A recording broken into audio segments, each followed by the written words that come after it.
Hey again everyone, wooootles here, and in this video I'll be doing an overview of the Zephyr Tower, my 6th skyscraper, and my tallest residential unit. I estimated to have over 8,000 pieces in the build. It has 14 floors including the top module. It is around 46 inches tall. The LED lighting system has been supplied by Light My Bricks. Their do-it-yourself light system is really good for custom builds, especially my skyscrapers. So once again, I thank them for sending me the light pieces I needed to take this build to the next level. With that, let's get to the detailed overview.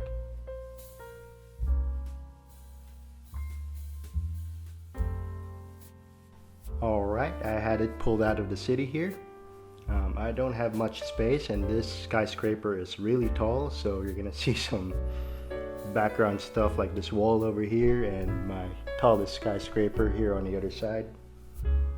We're gonna start with the overall dimensions of the building.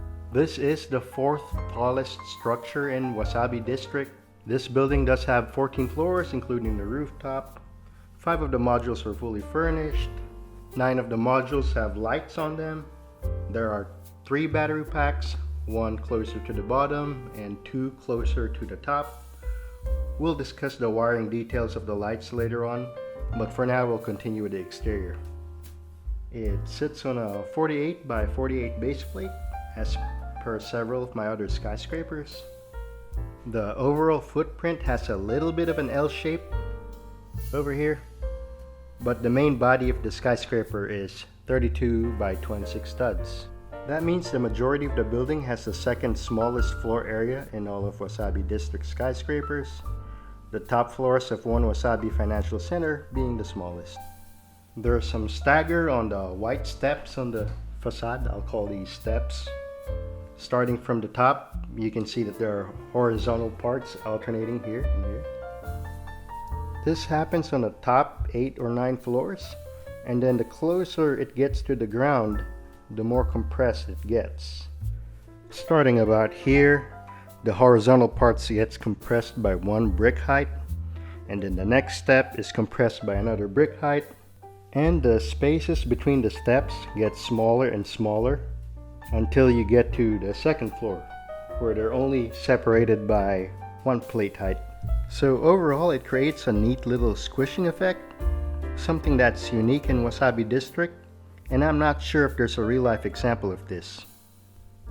There may be one that is similar in China or Middle East that I don't even know about, so I don't know, but it's unique in Wasabi District for sure. So here's the view of the back, and you can see that the facade is mostly the same as the front. There are some minor differences, and I'll show it to you guys later. You may not notice it immediately, but the main body of the building is offset a little bit. 10 studs over here and 6 studs over here. So why the small offset? It's because these 2 neighboring buildings have different widths, and having the offset centers the Zephyr between these 2 buildings.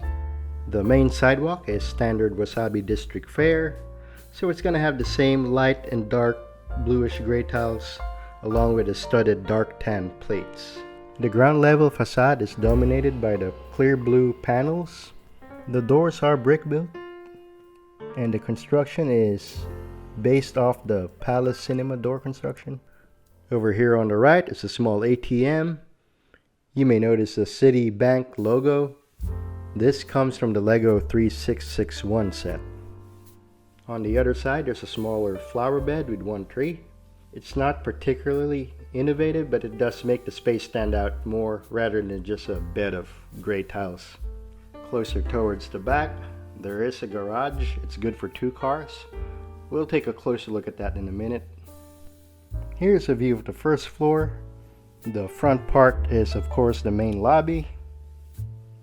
The first thing that the minifigs will notice when they enter the building is the large clear blue backdrop, which is made of alternating 1 by 2 by 2 panels. There are also some on the sides here and here. I want to point out that this building was actually my first skyscraper that was planned to have lighting, which is why I have some small space here so the lights can drop in over here and that can illuminate this large glass wall. This is where you will realize that this building was born during the start of the pandemic. Look at that, plexiglass borders on the lobby desk. I choose to keep it on as a reminder of the times. The floor is also dominated by light gray wood panels, something that is also featured in the apartments above. There are other details here, including the elevator shaft on this side, a tan L-shaped couch, and then an exit that leads to the garage.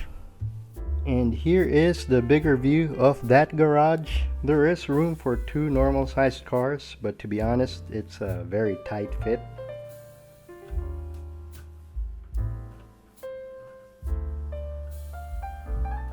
I mean, I think it works, but like I said, very tight. The interior of the garage is fairly basic. There are some piping and mechanical, electrical details here just to spice it up. And like I pointed out earlier, there is a door that leads back to the main lobby, and then another door that leads to the exit. Next up is the second floor. It's not furnished, as you can obviously see, but it's a very important floor for 2 reasons. One, this is where the building's floor area transitions into a uniform rectangle. And secondly, the first battery pack is here. This is going to light up 4 of the first 5 floors. I put a small amount of piping and plumbing details on this floor, and then I put more pieces around the battery pack to hold it securely. It's not the prettiest looking thing, but it does its job without looking too out of place. Also, the second floor used to be 2 different modules, but since I installed the battery pack, I decided to make this one piece. As you can see, I wanted the battery pack to be on the outside so the lighting switch is easily accessible. And then I put extra bricks on this side to reinforce the connections of the 2 former modules, which is important because the battery pack here adds a lot of weight. About the lighting, I chose to have the lobby floor lit up, so I have 2 LED strip lights from Light My Bricks to light up the lobby. It's really bright though. Normally I would need just 1 LED strip, but I also wanted the lighting behind the wall here like I pointed out earlier. And here it is in the dark, as you can see, very bright. And then there's another connection to a wireless power connector. This matches to another connector on the 3rd floor, and that allows the next floor to be lit up without having to physically wire the floors together.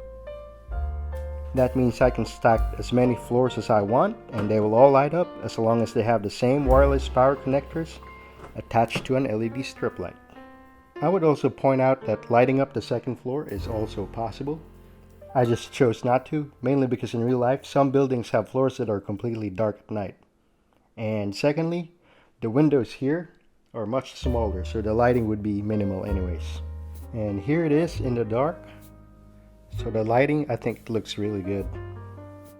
Alright, we're going to continue to move our way up, but before we go to the apartment units, I will point out that on the floors I have these pieces. These are not random. This is for me to know what floor the module should be. It's important because of the squishing pattern that I talked about earlier, that every floor, at least on the bottom half, needs to be in order. It looks really bad when the floors are out of sequence. Here are the 9th, 10th, and 11th floors. These 3 floors contain a single 2-bedroom, 2-bathroom apartment, and on top of it, the 2nd battery pack. I'm gonna look at this unfurnished floor first, which has pieces over here to secure the battery pack in place. On the back, there's a cutout here on the glass panel. Again, it's for the easy access to the switch from the outside. There's a lot more wiring here, mainly because this floor illuminates the floor with the 2 bedrooms and 2 bathrooms. And as you can see, I can't just use 1 LED strip to light up all the rooms. So I just used bit lights, and here they are, tucked between plates, and they do their job lighting up the 2 bedrooms and 2 bathrooms. It looks a bit messy, but it gets the job done. So this goes to a bathroom, this goes to a bathroom, these 2 lights go to the master's bedroom, and then I also used 1 LED strip light for one of the bedrooms, but I dim it down a bit by placing these trans black pieces in front of it. And this floor has the wireless power connector as well, over here, which connects to the bottom of this floor so it can light up the floor below. And now we're going to start to look at the actual furnishings of the floor, starting with the small elevator landing, which leads to the entrance of the unit over here.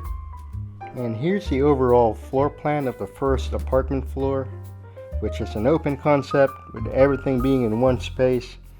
If you watched my last video about the southern villa, let's just say that its open space area takes a lot of cues from this one. If you'll take a closer look at the floor, you will see I mixed the new and the old light gray parts for the flooring, which is subtle but neat in my opinion. Towards the corner here, there's a small dining area. Nothing too innovative here in the design, just a table and seating for 3 minifigures. And then on the other corner, I have a dark gray L-shaped couch with a glass coffee table. And then the kitchen, which I believe is the highlight of this floor. I used dark blue panels with white countertops to give it that cool modern look, and that is complemented by the dark tan masonry bricks for the backsplash. And then the stovetop has a massive exhaust vent on top of it. You have a standard refrigerator on this side, and then on the island it has a kitchen sink and bar seating for 2. And going past the kitchen, there are a set of steps which will lead to the second floor of this unit. And here is the second floor, which has the 2 bedrooms and 2 bathrooms. The first room I want to cover is the master's bedroom, which is a pretty big size at 10 by 16 studs. Of course, the centerpiece is the large king bed, flanked by dual nightstands. There's a small cabinet here, and then facing the bed is a large flat screen TV. There's a 1 stud cutout here so the TV can slot in place. And then leading through this door is the master's bathroom, which is not that big. It has a standard sink, kitchen, and shower. And then opposite of that shower is the other bathroom, which has the same amenities as the master's bathroom basically. I used different colored tiles for the bathroom floors to make it more lively, and I think red tiling is an interesting choice. And here's the second bedroom, which as you can see is not being used as a bedroom at all, but as an office / gaming room. There's a big desk with a gaming PC, dual monitors, and a gaming chair. And if you go all the way back to the early days of this YouTube channel, the gaming PC is one of my very first videos, and the first to hit over 20,000 views, so it was popular for its time around 3.5 years ago. Alright, now it's time for me to assemble the 3 floors.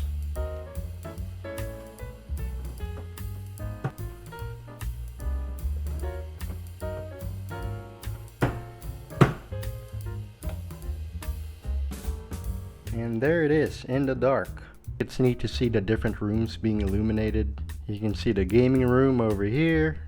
You have the kitchen, the living room, the bedroom, the bathroom. The bit lights that I have has a little bit of a yellowish hue to its light, but that's okay. That just makes it more realistic, I think. Next up is the 13th floor, or 14th if you believe in the superstitions. This is a top level lounge, so it's a bit like an observatory, except for the fact that it's not a public space and it's meant to be for residents use only.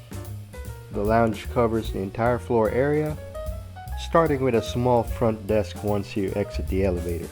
The main feature of this lounge is the smorgasbord of snacks and light bites over here.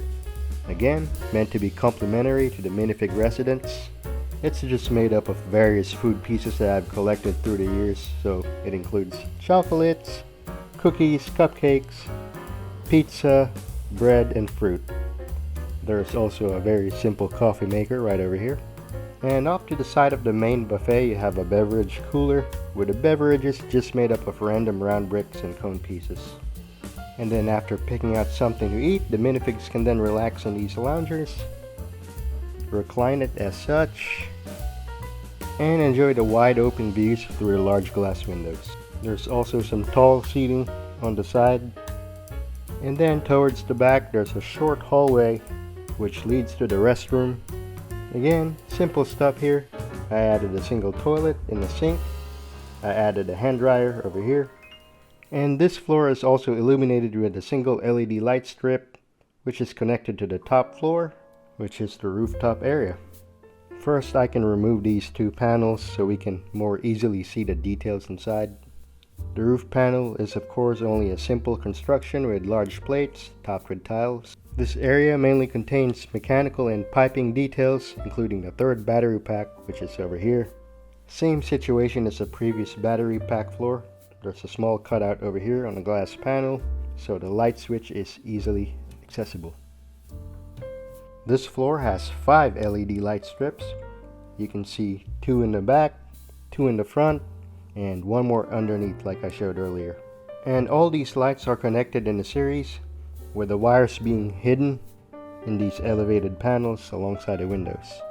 The reason I used 4 at the very top is so that the whole rooftop area, I'll call it the skyscraper's crown, will be lit up prominently at night. Aside from adding the battery and the lights, I just had to move these units slightly when I was modifying the floor, and then replace the old railings with glass windows. Here's the old railing. I think glass windows to separate the mechanicals look cooler. And then lastly, we have the simple terrace setting as you exit the elevator. There's a small seating area here with a small table, and then a putting green to round out the rest of the floor area. And here's the Zephyr. After I pulled it out from its original position, I put it next to the One Wasabi Financial Center, my first skyscraper that has lights, just to compare. I learned a lot on my second go around modifying the lights for the Zephyr, so in the future I'll probably go back to the One Wasabi and redo some of the lighting and maybe definitely add more lights in some of the floors. And then under the light, I think the Zephyr looks really good, especially with the 4 LED strips on the crown. I think the bright top is gonna help it stand out next to the other skyscrapers, especially the taller ones. And yeah, all I can say is I'm excited to light up the rest of my skyscrapers. And here it is back in its original position. Again, very excited to light up other skyscrapers.